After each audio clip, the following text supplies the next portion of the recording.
this is Jarrell Krillich, the Frisco Fit City Ambassador, welcoming you to this edition of the Get Moving Minute. Today I'm going to talk about movement for a few minutes, all right? And swimming in particular. I read this article recently in D Magazine, which is a local publication here in Dallas-Fort Worth, and it pointed out some of the science behind why swimming is such a good activity when it comes to health and longevity, and some of the things I really wasn't aware of or hadn't thought about, and I thought it was really cool, and I wanted to share it with you. And the title of the article is "The Fountain of Youth is in Your Backyard," and it's in D Magazine's edition in 2024, May of 2024, and it's just a few things about swimming that were shared by a PhD named Alexander Hutchinson, who is based in Dallas and is the editor-in-chief of the Journal of Cellular Physiology and the author of the Swim Prescription. All right, so I want to give full credit to the person who is actually sharing this information. But some of the science, look, when it comes to swimming, I'm going to say, look, swimming is getting out there in the water and moving your body. Okay, that's what I'm going to call swimming. Okay, so if that's something that sounds cool to you, I recommend giving it a try. All right, we've known for years that swimming is a good cardio workout, but it also doesn't put as much stress, wear and tear on the body, because you are protecting your joints and ligaments and tendons. So people who do swim are able to do, that's something that they're able to do long into their, senior years, 70s, 80s, 90s, all right? So there is a regenerative effect. But I want to talk specifically about some of the science that was called out. Buoyancy. Water actually lifts you up, so much so, like once you're in water up to your neck, you're about 90% unweighted, okay? So your ankles, knees, hips, and the spinal column, during the day as we walk around, they're always being compressed. So the cartilage in the joints in between them are getting squished. And so they're very poorly vascularized. And when we say that, we're talking about the blood flow, all right? And just to back up to some of the things we've talked about in prior episodes, blood flow, gold standard of health. We got to keep that blood flowing, moving. We got to keep it clean. And why do we do that? Because blood carries oxygen and nutrients to every cell in your body, all right, to get what it needs, and it carries the waste away. So this is constantly happening, right, all day long. So if we can keep it moving, we can keep it clean and clear and thin, not sludge-like, the healthier we're going to be. And it really is that simple, right? So when we're unweighted, okay, when we're walking around all day and everything's compressed, that's going to affect the blood flow to these areas. So if you can physically pull them apart, then you're actually going to be allowing more space for more fluid to flow into these spots, okay, where our joints are, and that's going to bring in more regenerative nutrients and allow those parts to heal. So think about that. As I'm exercising, as I'm swimming, as I'm unweighted, I'm allowing those things to decompress, and I'm allowing more of that regenerative flow to come in and heal, all right? So blood flow is not only bringing oxygen and nutrients, but when we're sick, when we're not feeling well, when we're recovering from an injury, we need blood flow to happen. That's going to cause healing to happen quicker and faster. So even if I'm learning from this article, even if I'm not swimming, okay, even if I just choose to go get in the water and get 90% unweighted and just be buoyant and allow my body to float, to tread, to just kind of move around, okay? Like when I go to the beach with my sisters and we just swim out in the water and we just stay out there for hours talking, we're not really swimming, we're just kind of treading water, we're just talking. We're allowing our bodies to be unweighted, and we're allowing that regenerative effect to take place. So very cool, all right? Next thing that they point out in the article is thermodynamics, okay? Water absorbs heat way better than air, right? I can cool off a lot quicker by jumping in a pool than I can by sweating, right? So if you're someone, or you know someone who has an intolerance to heat, and that's one of the things that's keeping them from getting up, getting out, and getting moving and establishing some sort of movement routine, all right? A lot, who's this a challenge for often? Elderly, overweight people, extremely overweight people, some neurodegenerative diseases, cause us to have an intolerance to heat, all right? If I can stick these folks in a relatively cool pool, and the heat that they're generating during any activities that they're doing in the pool or in the water, right? It's going to be sucked out into the water, and that's going to allow them to do a longer workout at a higher intensity, all right? And when we talk about fitness, the whole point to get fitter is to gradually increase our time that we're doing something, and gradually increase the intensity, right?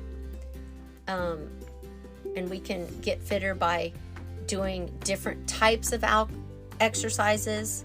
We want to increase the time, type, frequency, intensity, all right? So being in that water can help us stay cool and allow us to do maybe more than what we would be able to do on land, or maybe allow us to do something that we just couldn't do at all right? So that's, just the cooling effect, right? Very simply, the cooling effect, right? So just keep that in mind.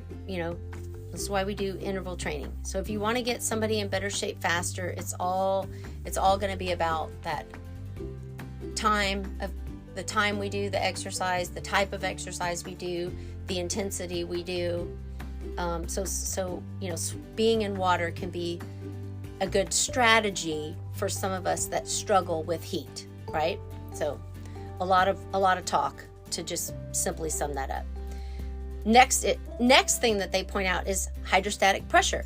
All right, the deeper in the water you go, the more squeeze you get. If anyone's ever gone snorkeling or scuba diving, you've experienced that pressure on your body. All right, but think about it like this: it's like being swaddled. Like how we swaddle babies in a blanket. It has a calming, soothing effect. A lot of mental health providers will tell you that using a weighted blanket with their clients is a technique and a tool that they use to calm the body, to activate the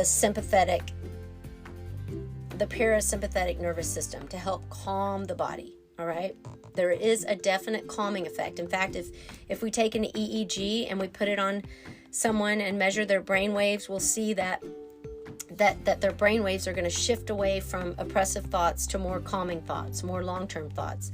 You also are going to get a shift of most, when we're talking about hydrostatic pressure, we're going to see a shift of most of the blood fluids that would normally be in your legs move back towards your central mass. So the more blood up here is going to reduce the heart rate. And that's going to reduce our sympathetic nervous system drive, which is that fight or flight, all right, which is anxiety. So anytime we get a hug or a squeeze from hydrostatic pressure, right, or from a weighted blanket, that's going to ease that sympathetic nervous system, that fight or flight, all right? So anytime we're just in the water, right, and when we're submerged in the water, 90%, right, unweighted, we're getting that pressure. Okay, we don't even have to swim. We're going to get a big impact on our body, physically and psychologically. All right, so just being in water has a calming effect, right? It's going to tamp down that stress response. Now, I'm going to do a little quick disclaimer, and I think it's pretty obvious here.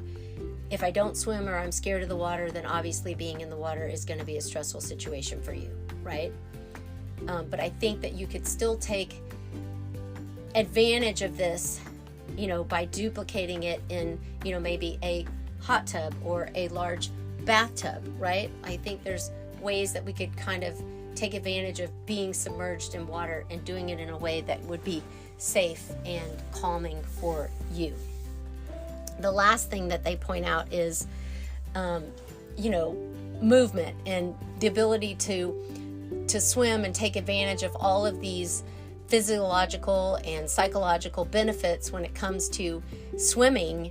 Doesn't require you to be a competitive swimmer or to have a perfect stroke. People often talk about having the right form, all right? It's just something about exercise in general. Unless you're going to hurt yourself, it's more beneficial to do it than it is to have perfect form. And if I have terrible form that's inefficient, guess what? It actually burns more calories, all right? So even if you're doing it wrong, if it feels good to you and you're moving your body, you're still going to reap the benefits of swimming. All right. So don't worry about form, unless you're hurting yourself, unless you're experiencing pain, you can do it any way that you want to do it. All right. So obviously, if you are interested in learning how to swim, you can hire a professional to teach you how to swim. But if you know how to swim and you don't have perfect form, I would say, unless you have a prior injury that's causing you some sort of pain, anytime we're doing something, if it's causing us pain, that no pain, no gain, that's not a thing. We need to have it checked out. But I can go out in the water and I can just tread water with any kind of stroke whatsoever, and I can reap these benefits. And I also just wanted to point out, for all of us who don't have any interest in swimming, I think the science is really cool. Like, why there's some benefits to just being in the water and moving our bodies a little bit while we're submerged and weightless, and we're getting some regenerative blood flow. We're doing some amazing things for our joints. So even if I'm just in the water being weightless and moving my body, I don't actually have to swim laps to reap some of these benefits. And I also thought, being a professional health and wellness coach that works with a lot of members who in particularly are coming to me to learn tools and skills that they can practice to manage stress, or learning ways that they can better manage challenges that come up. So we're specifically just practicing tools and skills to manage that fight or flight response. This is really cool information for that. So again, as a health and wellness coach, I don't do any type of therapy whatsoever. But being in diabetes prevention, sleep, not getting enough sleep, if our stress is chronically high, that affects our cortisol, which affects insulin's ability to do its job, which will drive our blood sugars up. So it's not just about exercise and diet. So a lot of times when my clients are working with me, we are working on tools and strategies and different things that we can work on from week to week to lower that stress response. And this is just another strategy, another tool that you can kind of add to that toolkit. It's like, hey, if I have access to go sit and relax in a pool at the end of the day for 20 minutes or so and just let my body, just relax and move and float, this could be something that would work for somebody, when they're trying to come up with, okay, what's going to be my mindfulness plan? What's the one thing I'm going to do each and every week to help calm my body? So I thought that the science was really cool. From a psychological standpoint and from a physiological standpoint. And I know I went a little bit long today than I normally do, but I was really excited to share this with all of you. And I hope that you found some little nugget of information to take away today, because I think that there were a lot of little things wrapped in here. And I myself, as I move into my 50s, and many of my clients do, I'm very, very, very focused on what can I do to protect the health of my joints. So that's something that's really, really important to me. And I'm having to make my own adaptations to how I exercise and how I take care of my body. And that's going to have to look very different today than it did in my 20s, 30s, and even my 40s. And I think that's another thing that I want to point out to everyone listening here today is to be, I think it's important to be open and to recognize that at every age and stage of our lives, we're going to have to make adaptations to the strategies that we use to take care of ourselves. And I think it's really important to focus on all the things that we can do versus the things that we can't do. And I've seen this with a lot of my clients and members. It's very challenging when we're trying to get up off that couch that we've been sitting on for many, many years. And, we're inspired by something and we want to do that thing, but we can't right now. We're just trying to get up and do the very basics. And I think it's very important to just remember, focus on where you are, right? And what is it that you need to do today? Where's your start line? Because my start line is going to look very different than your start line. And for some of us, our start line is getting up the courage to just get up off the couch and to get moving. And it may just be 5 minutes of stretching a day. And that may be all you can do right now. And that's okay. Or it may be getting up the courage to say, okay, I'm going to walk, I'm going to get in my car, I'm going to drive, I'm going to get to that pool, and I'm going to get in that pool. I'm just going to get in, and I'm going to float, and I'm going to move around for a few minutes. And maybe that's your start, and that's okay too. So wherever you are, whatever age, whatever stage, I just want to sign off by reminding each and every one of you. I would encourage you and invite you to get up, get out, get moving each and every day. Make it a great day. And if we're starting with just 5 minutes a day, that's okay.